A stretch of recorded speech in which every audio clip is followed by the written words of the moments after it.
नमस्ते दोस्तों, आज की इस कहानी में आपका स्वागत है। मेरा नाम विराट है और मैं गुजरात का रहने वाला हूँ। यह कहानी मेरी और मेरी मम्मी की है, जो एक सच्ची घटना पर आधारित है। मैं आप सबके सामने यह बताना चाहता हूँ कि कैसे मैंने अपनी मम्मी को तैयार किया, जबकि उनका मन नहीं था। तो दोस्तों, इस कहानी को दिल थाम कर सुनिएगा। दोस्तों, हमारे परिवार में मैं, मेरे पापा और मेरी मम्मी और मेरी एक छोटी बहन है। मेरे पापा का नाम ब्रिज मोहन है और वह एक प्राइवेट कंपनी में काम करते हैं। और मेरी मम्मी का नाम शालिनी है, वह एक गृहिणी है। और मेरी छोटी बहन का नाम अनुष्का है और वह हाई स्कूल में पढ़ती हैं। और मेरा नाम तो आपको पता ही होगा। तो चलिए आज बढ़ते हैं। मम्मी पापा की लव मैरिज हुई थी और वह दोनों ही काफी शिक्षित हैं, इसलिए हमारे घर का माहौल काफी खुला और आधुनिक है। अगर मम्मी की बात करूं तो वह अपने शरीर का बहुत ध्यान रखती हैं और अच्छी तरह से शिक्षित होने के कारण शर्ट, जीन्स और टॉप पहनना उनके लिए आम बात है। मम्मी अपनी फिटनेस का ध्यान रखने के कारण काफी आकर्षक और खूबसूरत दिखती हैं। मैं घर में उनका इकलौता बेटा हूँ, इसलिए मुझे हमेशा बहुत प्यार मिला है और पापा मम्मी कभी मुझे नाराज नहीं करते हैं। जब भी समय मिलता है हम चारों मिलकर खुलकर बातें करते हैं। तो ये कहानी शुरू होती है जब मैं कॉलेज में था। मेरी परीक्षाएं खत्म हो चुकी थीं और गर्मियों की छुट्टियां चल रही थीं। उस समय मेरी बहन का भी छुट्टियां चल रही थीं। चूंकि मैं कभी रिश्तेदारों के यहाँ रहने नहीं गया था, इसलिए मैंने छुट्टियां घर पर ही छुट्टियां बिताने का फैसला किया। हालांकि मेरी बहन नानी के घर जाने की जिद करने लगी थी, इसलिए पापा ने उसे नानी के घर छोड़ आए। मुझे घर पर छुट्टियां बिताने में कोई परेशानी भी नहीं थी, क्योंकि मैं घर पर लैपटॉप में गेम खेलता और मोबाइल पर टाइम पास करता रहता था। एक दिन मैं लैपटॉप पर गेम खेल रहा था और उस समय घर की काम वाली बाई छुट्टी पर गई हुई थी, इसलिए मम्मी ही सारे काम कर रही थी। पापा सुबह ऑफिस चले गए थे और मम्मी घर के काम निपटा रही थी। उन्होंने उस दिन राजस्थानी ड्रेस पहना हुआ था और चूंकि वे घर पर ही थीं, इसलिए उन्होंने दुपट्टा नहीं लिया था। इस समय मम्मी मेरे कमरे में आई और झाड़ू लगाने लगी। मैं बेड पर बैठा गेम खेल रहा था। जैसे ही मम्मी कमरे में आई और झाड़ू लगाने लगी, मैंने उनकी ओर ध्यान देना शुरू किया। चूंकि उन्होंने दुपट्टा नहीं लिया था, कुछ चीजें साफ दिखाई दे रही थीं। अचानक मम्मी ने मेरी ओर देखा और बोली, उठ, मुझे बेडशीट ठीक करने दे और फिर अपना गेम खेलना। फिर मैं तुरंत दूसरी तरफ देखने का नाटक करने लगा और फिर उठकर बाथरूम में चला गया। बाथरूम में जाकर मैंने सोचा कि कहीं मम्मी ने मुझे देखते हुए देख तो नहीं लिया। उस समय मैं डर गया था, लेकिन मेरे मन में कई तरह के विचार चलने लगे थे। मैं समझ नहीं पा रहा था कि जो मैंने देखा और सोचा वह सही था या गलत। फिर मैं बेडरूम में वापस आकर बैठ गया, लेकिन अब मेरा ध्यान गेम खेलने में नहीं लग रहा था। बेडशीट ठीक करके मम्मी किचन में चली गई थी। तब मुझे राहत मिली कि मम्मी को कुछ शक नहीं हुआ। फिर मैंने अपना लैपटॉप बंद कर दिया और मोबाइल पर टाइम पास करने लगा। अचानक मुझे एक नोटिफिकेशन आया और मैंने उस पर क्लिक किया। वहां मुझे कई कहानियां दिखीं, जिनमें एक कहानी माँ और बेटे के बारे में थी। मैंने वह कहानी पढ़ी जिसमें बेटा अपनी माँ के साथ किस तरह आनंद मनाता है। वह कहानी पढ़कर मेरे मन में भी कुछ वैसा ही ख्याल आने लगा। तब मैं बाथरूम में जाकर अपनी मम्मी के बारे में सोचते हुए हाथ से कुछ किया। फिर बाहर आया तो देखा कि उधर मम्मी किचन में खाना बना रही थी और फिर मैं फ्रिज से पानी की बोतल निकालते हुए मम्मी को देख रहा था। वे मेरी तरफ पीठ करके खड़ी थीं और मैं उन्हें ध्यान से देख रहा था। उनका ध्यान खाना बनाने में था, इसलिए उन्हें पता नहीं चला कि मैं उन्हें किस तरह देख रहा हूँ। और तभी अचानक मम्मी पीछे मुड़ी और मेरी तरफ देखते हुए बोली, क्या रे विराट, क्या हुआ, क्या देख रहा है?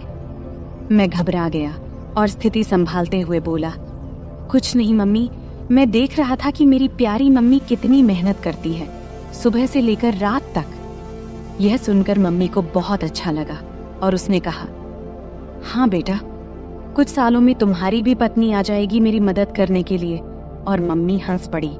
इतना कहकर मैं अपने बेडरूम में चला गया और सोचा कि मम्मी को क्या पता कि मैं उसे ही देख रहा था और क्या सोच रहा था। इस तरह मम्मी को देखते देखते कुछ दिन निकल गए और तब मैंने सोचा कि सिर्फ देखने से कुछ नहीं होगा, कुछ प्लान बनाना पड़ेगा। ऐसा सोचते सोचते शाम हो गई और पापा ऑफिस से घर आ गए।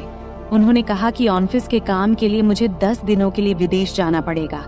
यह सुनकर मैं मन ही मन बहुत खुश हुआ और मैंने सहमति में सिर हिला दिया। फिर 3 दिन बाद पापा जाने वाले थे और मैंने ठान लिया कि जो भी करना है इन 10 दिनों में ही करना है, नहीं तो फिर ऐसा मौका नहीं मिलेगा। अगले दिन मंगलवार था। पापा जाने वाले थे, इसलिए थोड़ी बहुत शॉपिंग करनी थी।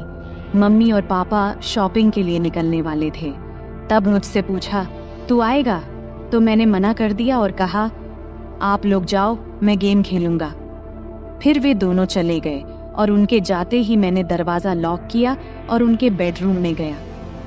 मैंने अलमारी खोलकर देखा कि क्या मुझे कोई आइडिया मिलता है। तभी मुझे एक युक्ति सूझी। मैंने और ढूंढने की कोशिश की तो मुझे मम्मी की लिपस्टिक और बॉडी स्प्रे मिला। ढूंढते हुए मुझे मम्मी के कई कपड़े मिले। उनमें एक ड्रेस मिला। मम्मी का वह 1 पीस था, लाल रंग का। उसे देखकर मैंने सोचा, मम्मी इस ड्रेस में कैसी लगेगी। सोचते सोचते मैंने अलमारी में कपड़े ठीक ठाक से रख दिया, लेकिन बेडरूम में मम्मी की फोटो देखकर मुझे फिर से कुछ अजीब महसूस हुआ। अब मैंने मन में ठान लिया था कि मम्मी के नाम पर कुछ भी नहीं होने वाला। अब कुछ करना ही पड़ेगा, तभी मैं शांत हो पाऊंगा। सब कुछ ठीक से समेटकर मैं हॉल में आकर टीवी देखने लगा। तभी मम्मी और पापा वापस आ गए और बैठ गए। इस तरह वह दिन निकल गया और अगले दिन पापा जाने वाले थे, इसलिए मम्मी ने जल्दी उठकर सब कुछ समेट दिया और पापा को नाश्ता देकर घर के बाकी काम करने लगी। सुबह के 8 बजे पापा हमें बाय बोलकर चले गए और मम्मी भी घर के कामों में लग गई। पापा का बाहर कंपनी के काम से जाना हमारे लिए कोई नई बात नहीं थी। मम्मी जल्दी उठने और पापा को संभालने के चक्कर में नहाने नहीं गई थी। पापा के जाने के बाद सुबह 9 बजे मम्मी नहाने चली गई और मैं हॉल में टीवी देख रहा था। अचानक मम्मी की आवाज आई, विराट, तौलिया दे दो। मैं बाहर ही भूल आई। मैं तुरंत तौलिया लेकर गया। मम्मी ने दरवाजा थोड़ा सा खोला और तौलिया लेने के लिए हाथ बढ़ाया। जब मम्मी ने तौलिया के लिए हाथ बढ़ाया तो मैंने देखा कि मम्मी के बाल पूरी तरह भीगे हुए थे। उनके हाथ से पानी टपक रहा था और उनके चेहरे और हाथों पर पानी की बूंदें देखकर मम्मी मुझे बेहद खूबसूरत लगी। जब मम्मी ने हाथ आगे किया तो वह थोड़ा साइड में खिसकी थी। तब मुझे वह थोड़ी सी दिखी और उस पर पानी की बूंदें भी थीं। उसके हाथ जैसे मुझे अंदर बुला रहे थे, लेकिन वह चालाक थी, तुरंत अंदर खिसक गई।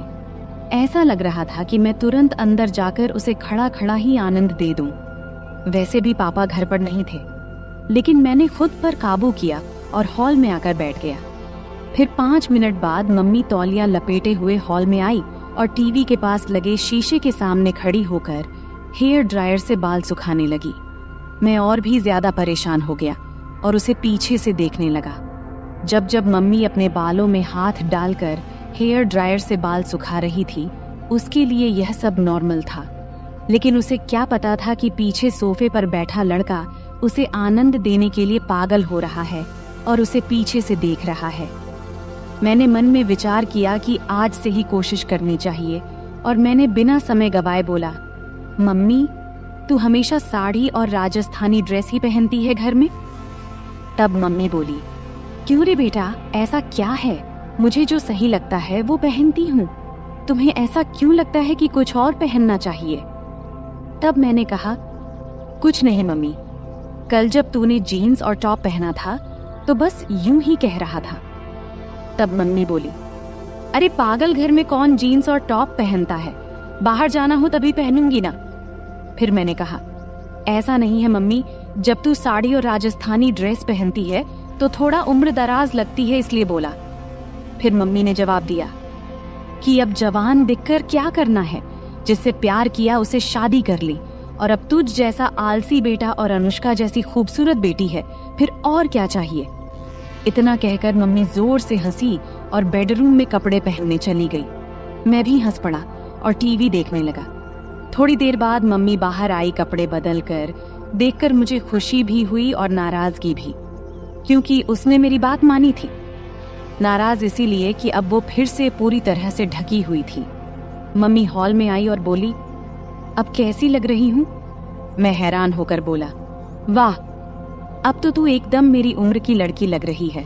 मम्मी बोली, अरे बुद्धू, तेरे और मेरे बीच 18 साल का अंतर है और कैसे मैं तेरी उम्र की लग सकती हूँ। अब मुझे समझ नहीं आ रहा था कि क्या कहूँ, लेकिन कुछ तो कहना था, इसलिए मैंने कहा, अरे मम्मी, हमारा और तेरा उम्र का अंतर हमें पता है, लेकिन बाहर किसी को थोड़ी पता है।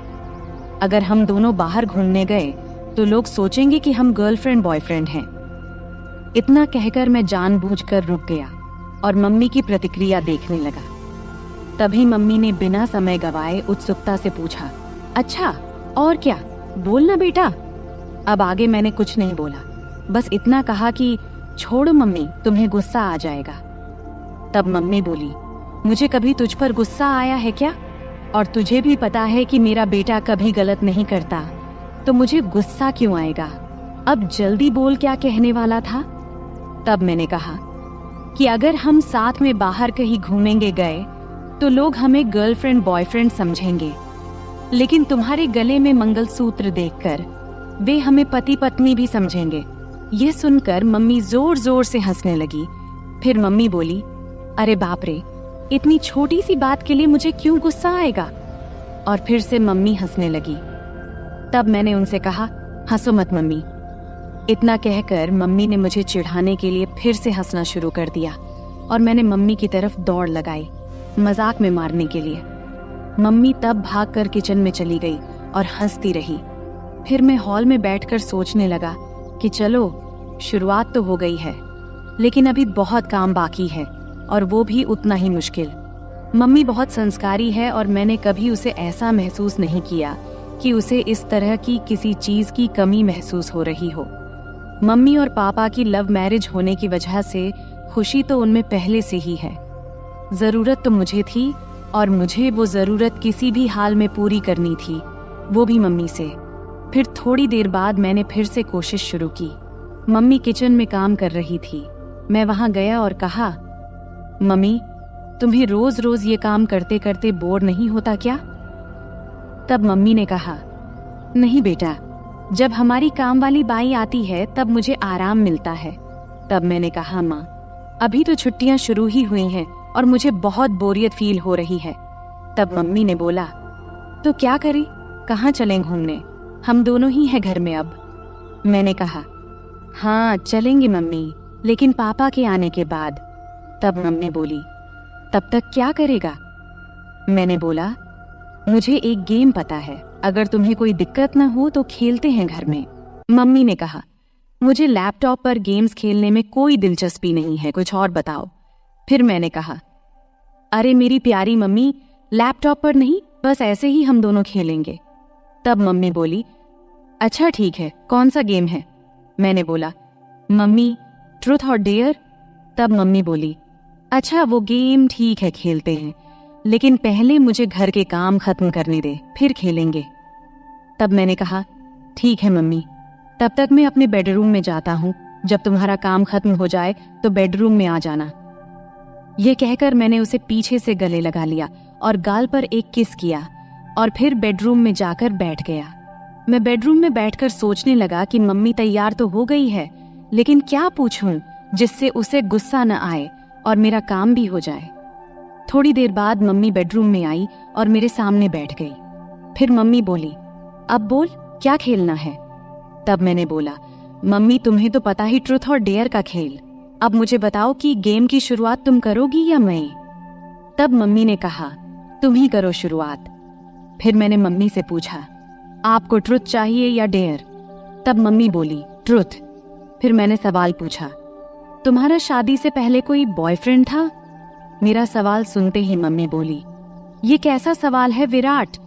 तब मैंने कहा, यही मेरा सवाल है और आपने ही तो ट्रुथ चुना है, तो अब बताओ। फिर मम्मी बोली, हाँ मेरा बॉयफ्रेंड था और वह तुम्हारे पापा ही है।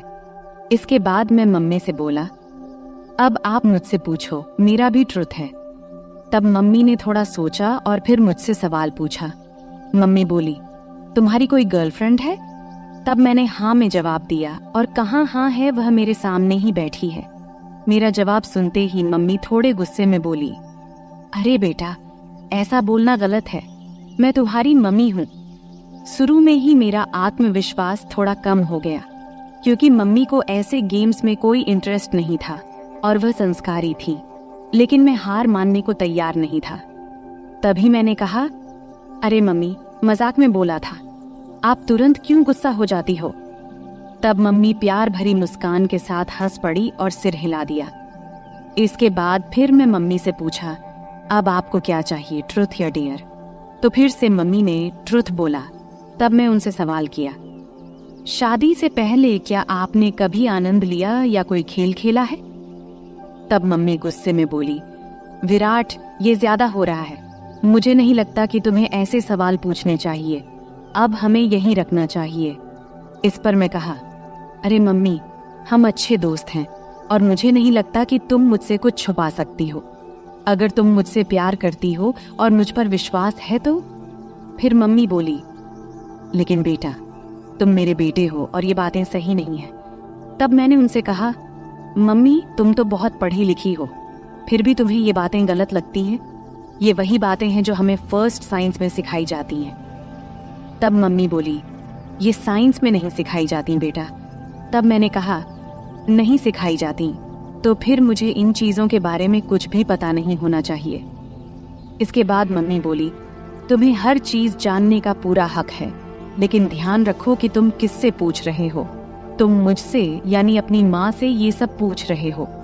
तब मैंने कहा, मम्मी, तुम्हें भी पता है कि मेरे कोई और दोस्त या गर्लफ्रेंड नहीं है, तो मैं किससे पूछूं?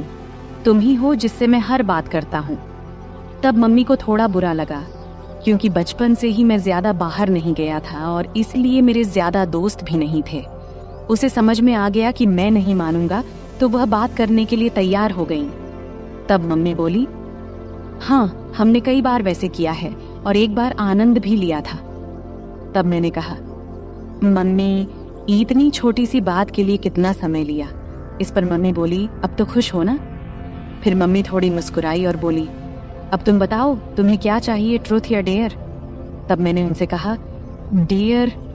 इसके बाद मम्मी ने सवाल किया, क्या तुमने कभी किसी को किस किया है? तब मैंने कहा, नहीं, लेकिन अगर कोई लड़की तुम्हारी तरह दिखने वाली और तुम्हारे जैसी मिली तो जरूर करूंगा।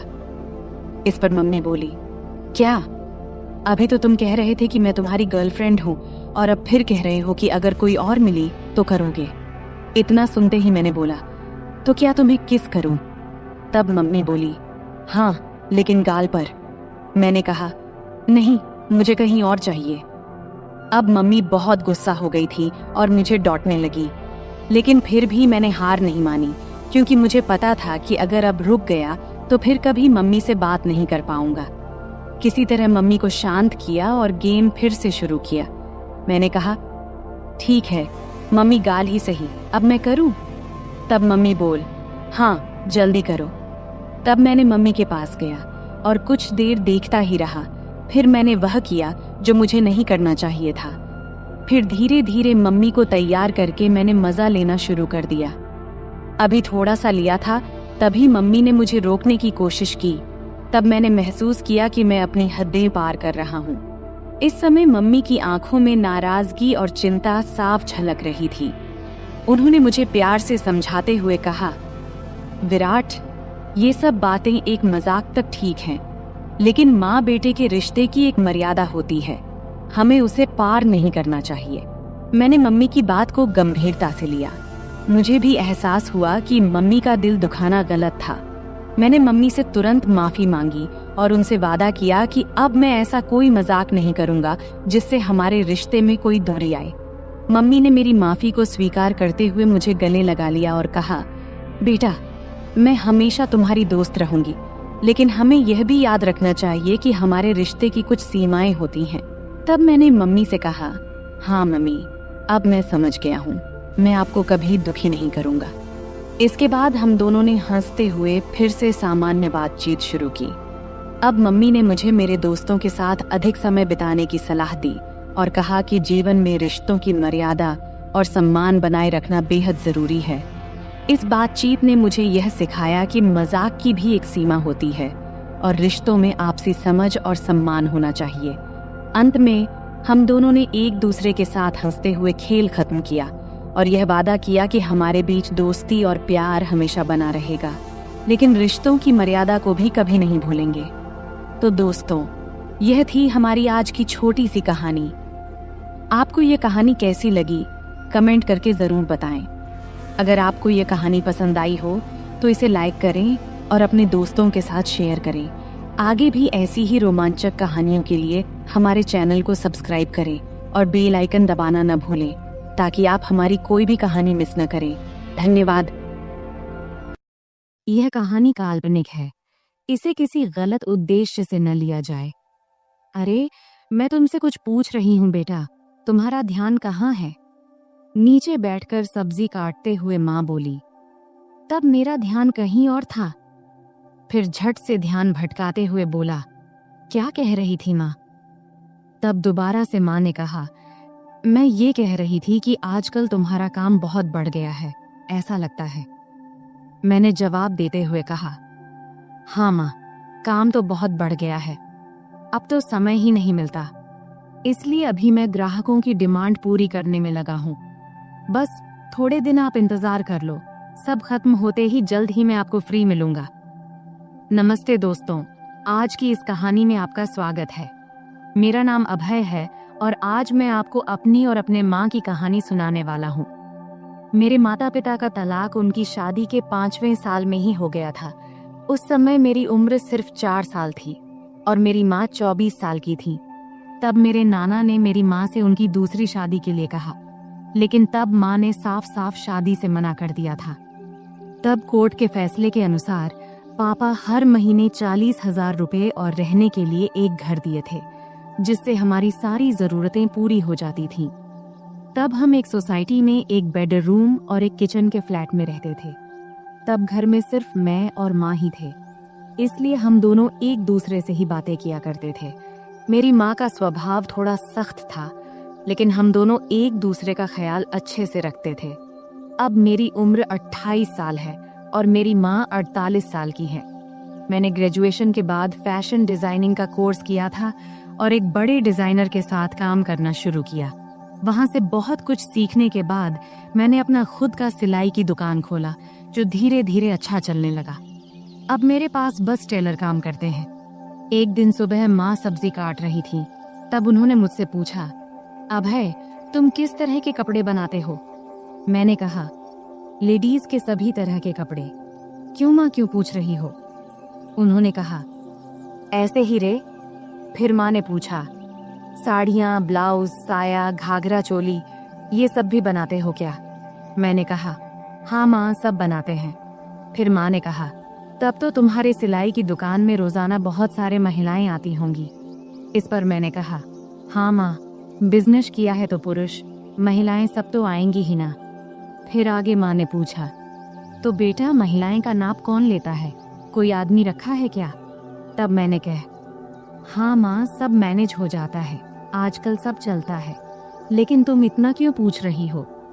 इस पर माँ ने कहा, मुझे भी कुछ ब्लाउज सिलवाने हैं, मेरी जो दोस्त थी उसने अब काम छोड़ दिया है।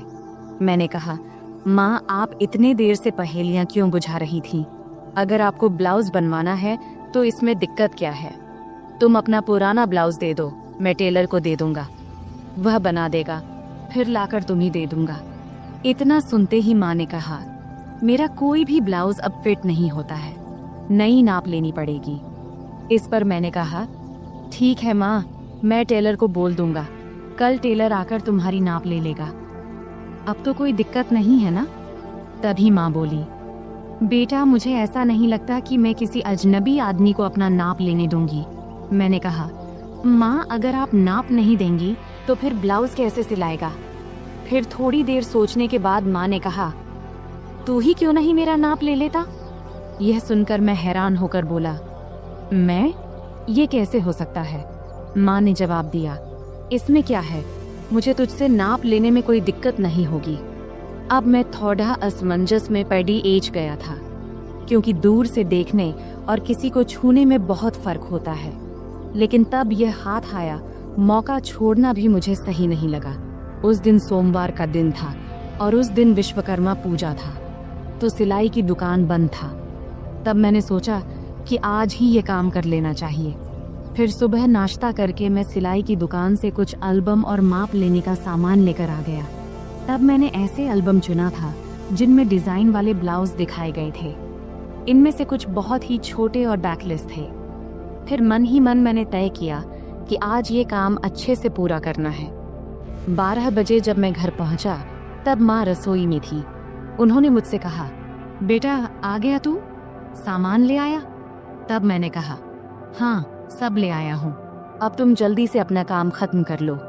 फिर थोड़ी देर बाद माँ मेरे पास आकर बैठ गई और एल्बम देखने लगी। तब वह हल्की पीली साड़ी पहनी थी और उनकी साड़ी का कपड़ा इतना पतला था कि शरीर की रूपरेखा दिख रही थी। तब मैं माँ को देखते देखते खो गया। तभी उन्होंने तेज आवाज में कहा, अभय सुन रहा है तू? तब मैं चौंक कर बोला, हाँ क्या हुआ माँ?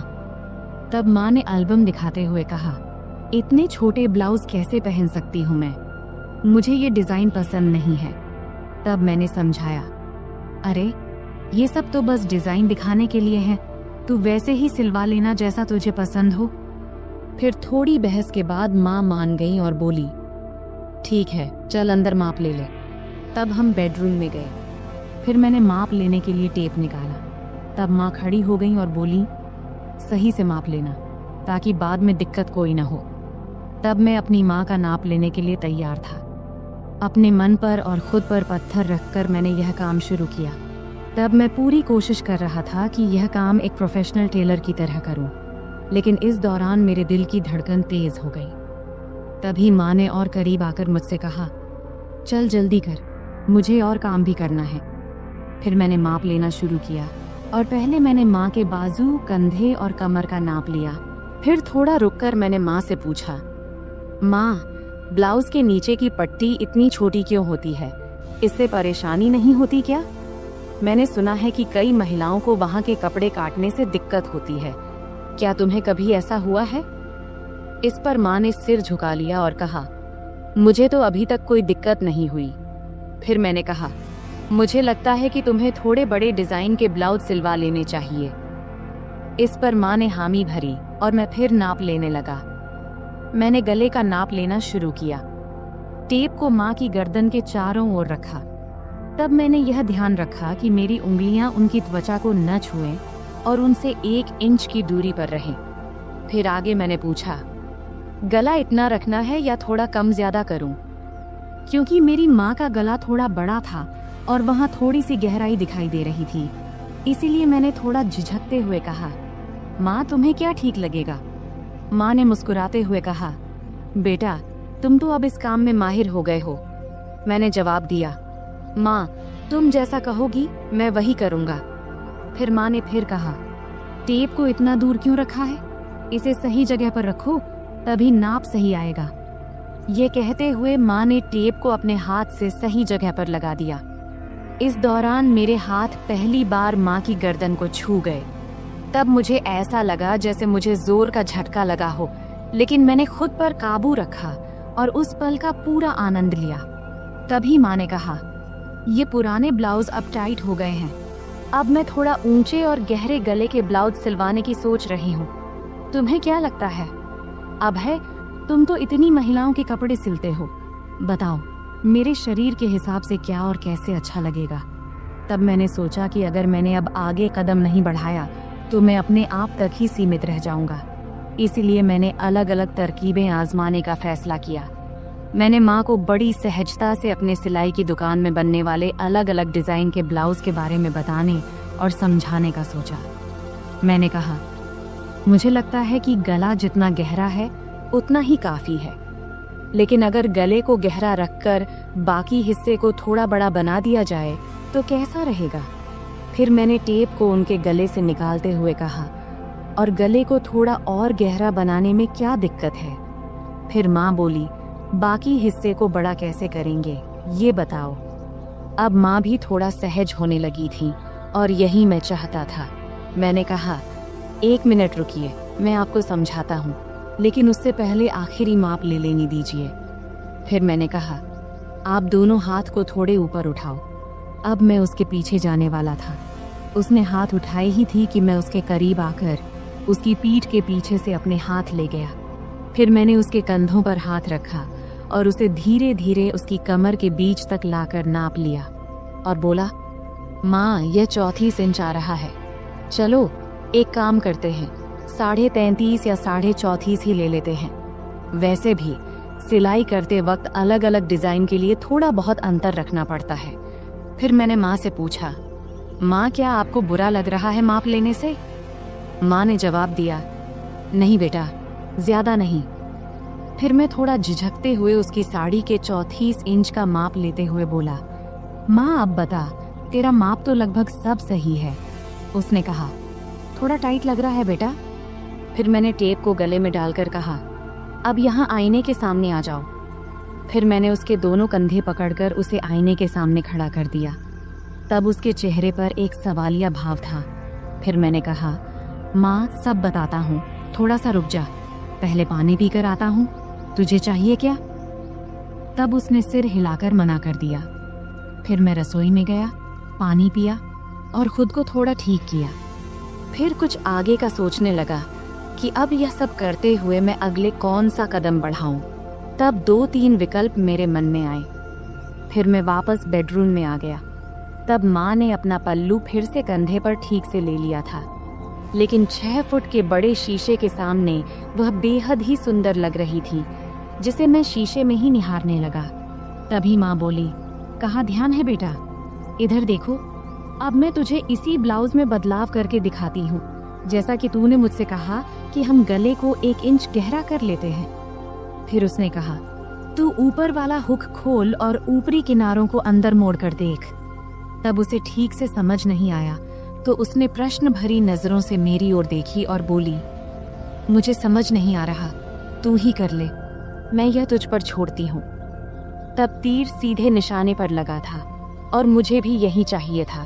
फिर मैंने आराम से उसके हुक खोले और किनारों को उलटी दिशा में अंदर की तरफ मोड़ने लगा।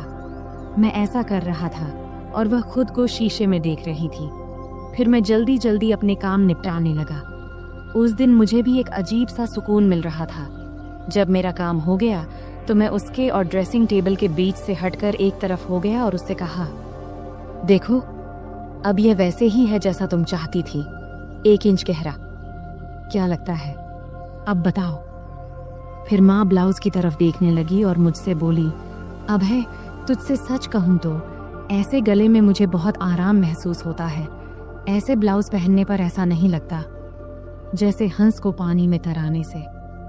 फिर मैंने कहा, माँ, नाराज मत होना, लेकिन एक बात कहूँ। अब मैं अगला कदम उठाकर उसे और सहज करने की कोशिश करना चाहता था। तब माँ मुस्कुराते हुए बोली, नहीं रे अभय, मैं तुझसे कैसे नाराज हो सकती हूँ, बोलना जो बोलना है। तब मैंने सावधानी से कहा, इतने गहरे गले वाले ब्लाउज से सब कुछ बहुत ज्यादा नजर आता है और यह थोड़ा अजीब भी लगता है। यह सुनते ही माँ ने अपने ब्लाउज की 3 इंच अंदर की तरफ मोड़ी और हंसते हुए बोली, मुझे कौन देखने वाला है अभय, घर पर तो हम दोनों ही रहते हैं और बाहर मुझे बहुत कम ही जाना पड़ता है। वैसे भी तुम्हारे सामने मुझे कोई दिक्कत नहीं होती। मैंने कहा, माँ, मुझे यह जरूरी लगा कि आपको बता दूं, फिर आप जैसा बोलोगी वैसा ही होगा। इस पर माँ मुस्कुराई और बोली, ठीक है बाबा, अब तुम करो। फिर मैंने कहा, मैं तुम्हें वैसे ही ब्लाउज दिखाता हूँ जैसा मैं बता रहा था। उसके बाद मैं उसके एकदम सामने गया।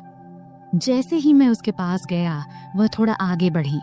फिर मैंने ब्लाउज का हुक वापस लगाने के लिए ब्लाउज को ठीक करना शुरू किया। फिर फोटो लेने के बाद मैंने उसे वापस सही से पहना दिया। फिर मैंने उसके दोनों कंधों के पास से ब्लाउज के किनारे पकड़ा और हल्का सा खींचा ताकि उसके कंधे साफ नजर आएं। ब्लाउज अब ढीला हो गया था और उसके कंधे लगभग उघड़ गए थे। इसके बाद मैंने नीचे से दोनों तरफ अपनी 2 उंगलियां अंदर डालीं और वह सहजता से ब्लाउज के अंदर चली गई।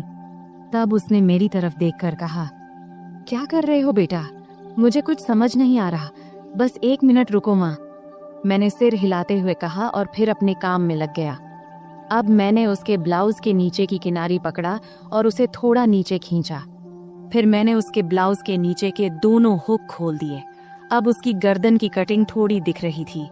अब सारा काम खत्म करने के बाद मैं थोड़ा पीछे हटकर उसे एक बार देखा और फिर किनारे हो गया। अब उसका गला बड़ा हो गया था, लेकिन ज्यादा गहरा नहीं था। तब मैंने नोटिस किया कि उसकी चेहरे पर संतोष नहीं दिख रहा था। शायद उसे और गहरे गले वाला चाहिए था। इसलिए मैंने पूछा, क्या हुआ माँ, ऐसा ठीक नहीं लग रहा क्या? तब माँ ने हाथ रखते हुए शरारती अंदाज में हंसते हुए बोली, नहीं रे, मुझे गहरा गला अच्छा लगता है, नहीं तो ऐसा लगता है जैसे किसी ने कसकर बांध दिया हो। तब उसकी बात सुनकर मुझे ऐसा लगा जैसे मुझे 440 वोल्ट का झटका लगा हो। फिर आगे वह बोली, अरे ये कई बार सिर्फ दूरी की वजह से होता है। एक काम करो, क्या तुम सिर्फ ब्लाउज में ही माप ले सकते हो? वैसे भी मुझे ऐसा एक ब्लाउज चाहिए जिसमें नीचे कुछ पहनने की जरूरत ना हो। अगर माप सही से लो तो बेहतर रहेगा। मैंने कहा, हाँ माँ, यह सही भी रहेगा, लेकिन बाकी ब्लाउज के लिए तो नीचे पहनना जरूरी होगा, नहीं तो वे टाइट हो जाएंगे। तब माँ ने सिर हिलाते हुए कहा, ठीक है, तुम यहीं रुको, मैं आती हूँ। फिर वह बाथरूम में चली गई और दरवाजा थोड़ा सा खुला ही छोड़ दिया। तब मन में ख्याल आया कि दरवाजे के पीछे से झांकूं, लेकिन मैंने संयम बनाए रखा, क्योंकि मैंने तय किया था कि धीरे धीरे माँ को अपने सामने सहज बनाना है। फिर 5 मिनट बाद माँ बाहर आई और मेरे सामने आकर खड़ी हो गई। तब एक पल के लिए मैंने उसकी ओर देखा और देखकर हैरान रह गया, लेकिन मैंने कोई प्रतिक्रिया नहीं दिया और अपने काम में लग गया। फिर मैंने कहा, माँ, अब हम सिर्फ तुम्हारी पीठ का ही माप लेंगे, क्योंकि फर्क वहीं से पता चलेगा। तब माँ ने हल्के से मुस्कुराते हुए पूछा, क्या रे, तुम लोग सिलाई की दुकान में भी औरतों को ऐसे ही कपड़े उतरवाने को कहते हो क्या? फिर आगे माँ ने अपना हाथ मेरे कंधे पर रखते हुए और शरारती अंदाज में हंसते हुए बोली, तुम्हारी तो मौज है बेटा, इतनी सारी औरतों को संभालने का काम मिलता है। इस पर मैंने जवाब दिया, माँ, मजा कैसा? मैं तो अब कुछ खास औरतों को छोड़कर माप लेना बंद कर चुका हूँ। अच्छा, और ये क्यों? माँ ने पूछा। इस पर मैंने जवाब दिया, माँ, कुछ औरतें जो बड़े घरों की होती हैं या जो हमारी शुरुआती कस्टमर थीं, वे मेरे कारीगरों को माप नहीं लेने देती, इसलिए मुझे खुद ही लेना पड़ता है, तुझे लेना पड़ता है। यह कहती हुई माँ पलंग पर बिना आंचल के बैठ गई और फिर बोली, बेटा, तुम्हारी तो मन मोह लेती होगी इन औरतों ने।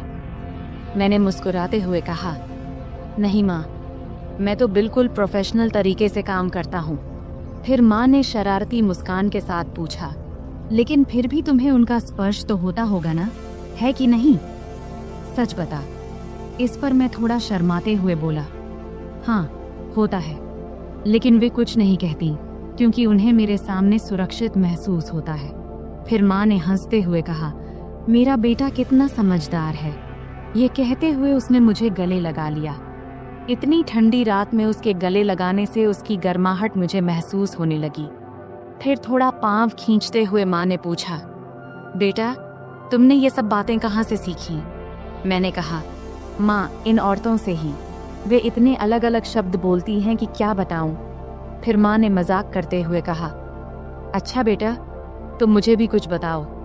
तब मैंने कहा, नहीं माँ, तुम हंसोगी और कहोगी कि ये सब मुझे कैसे पता। माँ बोली, नहीं बेटा, मैं समझती हूँ कि तुम अब बड़े हो गए हो, लेकिन मुझे यह भी समझना है कि तुम्हें क्या पता है और क्या नहीं। फिर मैंने हिम्मत जुटाकर माँ से कुछ बातें साझा किया। तब माँ ने आत्मविश्वास से कहा, अरे बाबा, तुम्हें तो सब पता है। फिर मैंने हंसते हुए कहा, चलो छोड़ो ये सब, अब तुम्हारा नया डिजाइन वाला ब्लाउज लेकर आता हूँ। फिर मैंने उठते हुए पूछा, हाथ लगाऊं तो चलेगा ना? तब माँ ने खुद को सभ्य दिखाने की कोशिश करते हुए कहा, अरे हाँ बेटा, मुझे तुम पर पूरा भरोसा है। और क्या तुमने इतना जल्दी सब कुछ फिट कर लिया? फिर माँ ने थोड़े जोर से हंसते हुए कहा, बेटा देख ले, कहीं कुछ और लगाना बाकी तो नहीं है। तब उसके इस मजाक से मैं शर्म से लाल हो गया। अब वह पल भी आ गया था जिसका इंतजार था। फिर मैंने माँ को ड्रेसिंग टेबल के सामने खड़ा किया और खुद उसके पास जाकर खड़ा हो गया। फिर मैंने अपने दोनों हाथ नीचे लाते हुए कहा, देखो ये कितनी नीचे तक जा रहा है, इसका कारण इसका माप है। यह कहते हुए मैंने अपने दोनों हाथ उसके ब्लाउज के किनारे पर रख दिया तब मेरी धड़कन एकदम से तेज हो गई थी और हाथ भी हल्के से कांप रहे थे। मेरी माँ अभी भी उतनी ही क्यूट लग रही थी, भले ही वह थोड़ी बड़ी हो गई थी। फिर माँ ने अपना हाथ मेरे हाथ पर रखते हुए हल्का सा हिलाते हुए कहा, अभय, सच कहूँ तो मुझे इसमें कोई दिक्कत नहीं है। मैं इसे ब्लाउज पहनने को तैयार हूँ, लेकिन मेरी एक ही शर्त है, गला जितना गहरा हो सके उतना चलेगा। तभी मैंने हाथ हटाते हुए पूछा, माँ एक बात बताओ, तुम्हें और बाकी औरतों को गहरा गला ही क्यों पसंद आता है?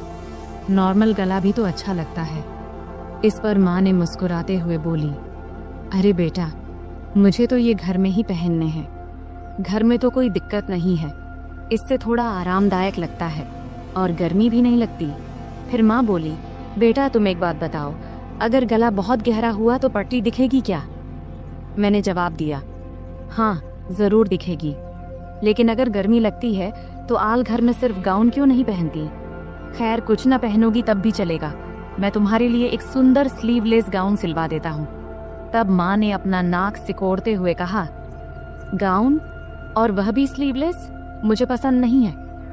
तब मैंने समझाते हुए कहा, अरे घर में तो कोई दिक्कत नहीं है, वैसे गर्मी में पेटीकोट भी नहीं पहनोगी तो और आरामदायक लगेगा। चलो एक काम करते हैं, एक ऐसा गाउन सिलवा कर देख लो, बस एक बार पहन कर देखना, अगर अच्छा लगे तो ठीक, वरना मत पहनना। तब माँ ने सोचा और कहा, ठीक है बाबा, एक बार ट्राई कर लेंगे, अब आगे क्या करना है? मैंने हल्की मुस्कान के साथ कहा, आप तो बस इसे फाइनल कर लेते हैं, और अगर गाउन अच्छा लगा तो तुम्हें और भी सिलवा दूंगा। फिर मैंने माँ को गाउन का सैंपल दिखाने के लिए अलमारी से एक गाउन निकाला और कहा, देखो ये स्लीवलेस है, लेकिन इसका मटेरियल बहुत कंफर्टेबल है, इसे पहन कर देख लो, अगर अच्छा लगे तो इस डिजाइन में कुछ और बना दूंगा। माँ थोड़ा हिचकिचाई, लेकिन फिर उसने कहा, ठीक है, इसे पहन कर देखती हूँ। वह गाउन लेकर बाथरूम में चली गई। तब मैं थोड़ा नर्वस था, लेकिन खुद को शांत रखने की कोशिश कर रहा था। कुछ देर बाद माँ बाहर आई। गाउन में वह बहुत प्यारी लग रही थी। आते उसने पूछा, कैसा लग रहा है बेटा? मैंने कहा, बहुत अच्छा लग रहा है, तुम पर यह डिजाइन बहुत सूट कर रहा है। फिर माँ ने आईने में खुद को देखा और हल्के से मुस्कुराई। फिर उसने कहा, हाँ ये तो सच में बहुत आरामदायक लग रहा है। फिर मैंने माँ से कहा, तो पक्का, अब मैं ऐसे 2-3 और डिजाइन तैयार कर दूंगा। माँ ने कहा, ठीक है, लेकिन ध्यान रखना कि मटेरियल हमेशा ऐसा ही होना चाहिए, और हाँ, गला थोड़ा गहरा हो तो बेहतर होगा।